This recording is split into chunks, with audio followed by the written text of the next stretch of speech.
Hi, good evening. പുതിയ വിശേഷങ്ങൾക്കായി എല്ലാ കൂട്ടുകാർക്കും സ്വാഗതം.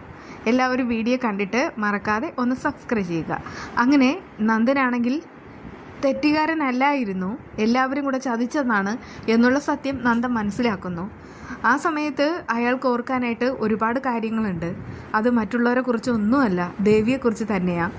ദേവി ഇല്ലെങ്കിൽ നന്ദനില്ല, നന്ദനില്ലെങ്കിൽ ദേവികയില്ല. അങ്ങനെ തന്നെയായിരുന്നു ചന്ദ്രോത്ത് വീട്ടിൽ ഇതുവരെ. പക്ഷേ എല്ലാം തിരുത്തി കുറിച്ചത് കെവിനും ഇസബെല്ലയും വന്നതിന് ശേഷമാണ്.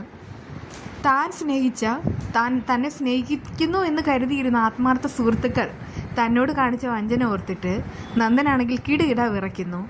രണ്ടും കെട്ടാണ് ഇപ്പോൾ നന്ദനുള്ളത്. വല്ലാതെ ഡിപ്രഷൻ മൂഡിലേക്ക് ആളിങ്ങനെ പോയിക്കൊണ്ടിരിക്കുന്നു. അതിനിടയ്ക്ക് ദേവികയുടെ അവഗണനയും. അങ്ങനെ നന്ദൻ രണ്ടും കൽപ്പിച്ച് നേരെ പോകുന്നത് ഡിവൈഎസ്പിയെ കാണാനാണ്. അയാളാണല്ലോ ഇസബെല്ലയുടെ പാപ്പൻ. അയാൾ പാപ്പനാണെങ്കിലും ആളൊരു പാപ്പാനാണ് എന്ന് നമുക്ക് തോന്നും. കാരണം ഈ നന്ദൻ്റെ കാര്യത്തിൽ അയാളായിരുന്നു ഇതുവരെ തീരുമാനങ്ങൾ എടുത്തുകൊണ്ടിരുന്നത്. അതെല്ലാം ഇസബെല്ലയിലൂടെ നടത്തിയെടുത്തു. അതായത് ആ പ്ലാനിൻ്റെ കാര്യം മുതൽ ഇങ്ങോട്ട് ഓരോന്നായിട്ട് എണ്ണി എടുത്താൽ അയാളുടെ തിരക്കഥ പ്രകാരം ഇസബെല്ലയും കെവിനും കൂടെ നന്ദനെ നന്നായിട്ട് തന്നെ ഉപയോഗിച്ചു. ആ ഒരു ദേഷ്യം മുഴുവൻ നന്ദനുണ്ട്. അങ്ങനെ നന്ദൻ ഈ ഡിവൈഎസ്പി കാണാൻ വരുമ്പോൾ അയാളാണെങ്കിൽ ഒരല്പം മദ്യപിച്ചിട്ടുണ്ടായിരുന്നു. അങ്ങനെ നന്ദൻ വന്നിട്ട് അയാളുടെ മുന്നിൽ നിൽക്കാണ്. ആ സമയത്ത് അയാൾ കാണാതെ അയാളുടെ റിവോൾവറും നന്ദൻ സ്വന്തമാക്കിയിരുന്നു. ആ സമയത്ത് റിവോൾവർ ചൂണ്ടി നിൽക്കുന്ന നന്ദനെ കണ്ടിട്ട് ഡിവൈഎസ്പി ചാടി എഴുന്നേൽക്കുന്നു. ശേഷം ചോദിക്കുന്നു, ഡോ അത് എൻ്റേതല്ലേ, നീ എങ്ങനെയാടെ ഇവിടെ വന്നത്? നിന്നെ അവിടെ ആരും ക്ഷണിച്ചിട്ടുമില്ല. നന്ദൻ പറയുന്നുണ്ട്, ക്ഷണിക്കാതെ എൻ്റെ ജീവിതത്തിൽ കയറി വന്ന 3 അതിഥികളുണ്ട്. ഒന്ന് ഇസബെല്ല, ഒന്ന് കെവിൻ, ഒന്ന് നിങ്ങൾ. പിന്നെ ഋഷിയുടെ കാര്യം അവനെ ഞാൻ കണക്കാക്കിയിട്ടേ ഇല്ല. കാരണം അവൻ എന്തൊക്കെയാണെന്ന് അവൻ്റെ ഭാവം. പക്ഷേ അവൻ ജയിക്കത്തില്ല. ഞാൻ അങ്ങോട്ട് സമ്മതിച്ചു കൊടുക്കുകയില്ല. ഞാൻ കാരണം കണ്ണീര് കുടിച്ച ഒരു പാവം പെണ്ണുണ്ട്, എൻ്റെ ദേവി.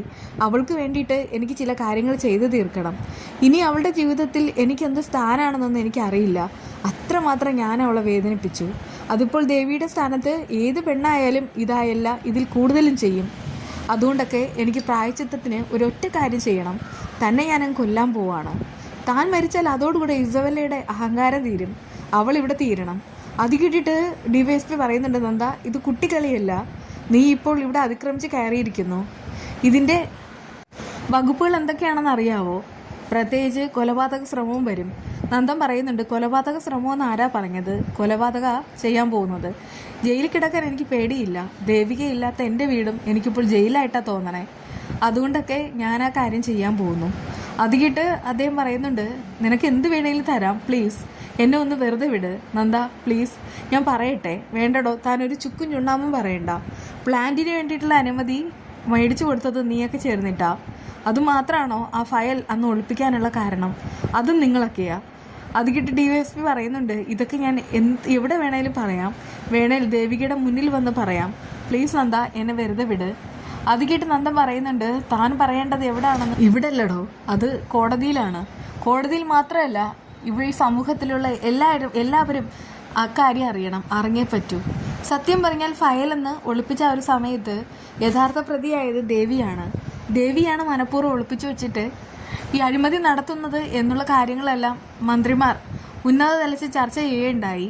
അതുകൊണ്ടൊക്കെ പറയാണ്, എൻ്റെ ഭാര്യയ്ക്കുണ്ടായ ഈ ഒരു മാനഹാനി അതിന് കാരണക്കാരൻ അറിഞ്ഞോ അറിയാതെ ഞാനാണെങ്കിലും ഇതിൻ്റെയൊക്കെ തലപ്പത്തിരുന്നത് താനൊക്കെ തന്നെയാണ്. ഇതിന് താൻ അനുഭവിച്ചേ മതിയാവൂ എന്ന് പറഞ്ഞിട്ട് ഡിവൈഎസ്പി നന്നായിട്ട് തന്നെ നന്ദൻ പെരുമാറുന്നുണ്ട്. അയാൾ പറയുന്നുണ്ട്, പ്ലീസ് നന്ദ, എന്നെ വെറുതെ വിട്. ഇല്ലടോ, തനിക്കിനിയിപ്പോൾ എന്നെ തിരിച്ചു തല്ലാൻ പറ്റില്ലെന്ന് എനിക്കറിയാം.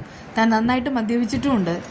എന്തായാലും തനിക്കിനി മാപ്പില്ല. തനിക്ക് മാത്രമല്ല, താനൊക്കെ ഒരുപാട് കൊഞ്ചിച്ച് വഷളാക്കിയ ഇസബെല്ലയില്ലേ, അവൾക്കും മാപ്പില്ല.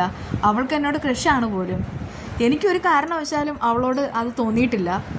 കാരണം നന്ദൻ്റെ പെണ്ണ് ദേവിയാണ്. ദേവിയെ കണ്ട സമയം മുതലാണ് നന്ദൻ യഥാർത്ഥത്തിൽ ആരാണെന്ന് തിരിച്ചറിഞ്ഞത്. അതുകൊണ്ടൊക്കെ പറയാണ്, എൻ്റെ ജീവിതത്തിൽ ഒരൊറ്റ പെണ്ണ് മാത്രമേ ഉള്ളൂ, അത് ദേവി എന്നെ മനസ്സിലാക്കിയാലും ഇല്ലെങ്കിലും എനിക്കിനി മറ്റൊരു ജീവിതമില്ല. എന്തായാലും ഇതിനൊക്കെ ചേർത്തിട്ട് നിനക്കുള്ള ശിക്ഷ ഞാൻ വിധിക്കും. ആ സമയത്ത് അയാൾ പറയുന്നുണ്ട്, ഞാൻ എല്ലാ കാര്യവും പറയാം. താൻ എല്ലാ കാര്യവും പൊതുജനങ്ങളുടെ മുന്നിൽ പറയുന്ന സമയത്ത് താൻ പറയേണ്ട മറ്റൊരു പേരുകൂടെയുണ്ട്, ഇസബെല്ല, ഋഷി, കെവിൻ, ഇവരുടെ എല്ലാവരുടെയും പേര് പറഞ്ഞിട്ടായിരിക്കണം കാര്യങ്ങളെല്ലാം അവതരിപ്പിക്കേണ്ടത്. കാരണം ഇതൊക്കെ പറഞ്ഞാലും നീയൊക്കെ എന്നോട് ചെയ്ത ആ ഒരു കൊടും പാവത്തിനുള്ള ശിക്ഷ ആവില്ല. എന്തായാലും ഇതൊക്കെ വിശേഷം, ബാക്കി വിശേഷമായി കാണാം കേട്ടോ. ബൈ.